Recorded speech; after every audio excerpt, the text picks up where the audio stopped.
சிலருக்கு மறைவாக சிலருக்கு நிறைவாக அவரவர் வாழ்க்கையிலே நீ இன்றும் வாழ்கின்றாய்.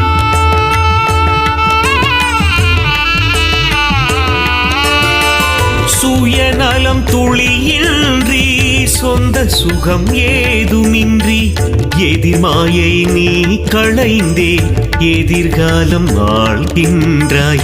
விண்ணையே இழக்காமல் மழை வருவதில்லை, தன்னையே இழக்காமல் நீ தெரிவதில்லை. இன்னும் நீ இருக்கிறாய், அதை நான் பார்க்கிறேன். இன்னும் நீ வாழ்கிறாய், அதை நான் உணர்கிறேன். இன்னும் நீ இருக்கிறாய், அதை நான் பார்க்கிறேன்.